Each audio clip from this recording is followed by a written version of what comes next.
ان کی مہکنے دل کے غنچے کھلا دیے ہیں،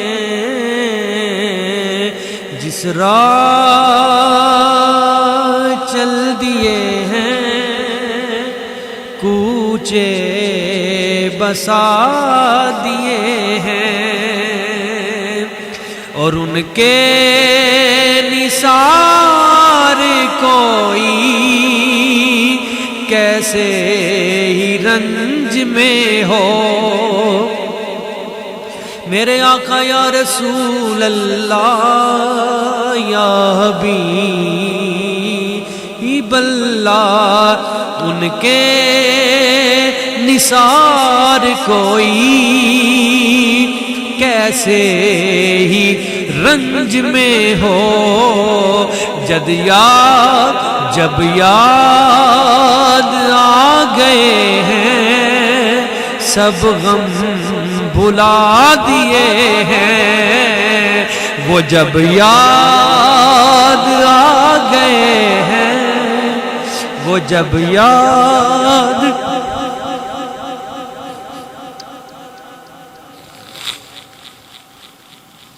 سب غم بھلا دیے ہیں، ان کی مہکنے دل کے غنچے کھلا دیے ہیں، اور ملک سخن کی شاہی تم کو رضا مسلم، ملک سخن کی شاہی تم کو رضا مسلم، جس سمت آ گئے ہو سکے بٹھا دیے ہیں، جس سمت آ گئے ہو سکے بٹھا دیے ہیں، ان کی مہکنے دل کے غنچے کھلا دیے ہیں۔ عاشقان رسول محبین مصطفیٰ کریم، اللہ کریم کی بارگاہ قدس میں دعا ہے وہ ذات لم یزل ہم سب گناہگاروں کی مغفرت فرمائے، اور اپنے حبیب پاک صاحب الاولاق تاجدار عرب و عجم، تاجدار ختم نبوت و ناموس رسالت، حضور کی سچی پکی محبت ہم سب کو عطا فرمائے۔ معزز احباب، اللہ کریم کی ذات ببرکات نے ہر دور میں ایسے لوگوں کو پیدا کیا اور وہ کرتا رہے گا جو دین اسلام کو زندہ کرتے ہیں اور زندہ کرنے والے ہیں۔ بر صغیر میں ان عظیم ہستیوں میں سے ایک بہت بڑی ہستی گزری ہے، جس ہستی کا نام ہے حضرت سیدنا امام احمد رضا خان علیہ الرحمت الرحمن صاحب کنز الایمان، وہ عظیم ہستی جنہوں نے ہر لمحے میں عشق رسول کریم صلی اللہ علیہ وآلہ وسلم کا پیغام دیا۔ آج بھی بر صغیر کی فضا، بر صغیر کے مدارس، بر صغیر کی علمی دنیا اس ہستی کی محتاج ہے جنہوں نے لوگوں کے دلوں میں عشق رسول پیدا کیا۔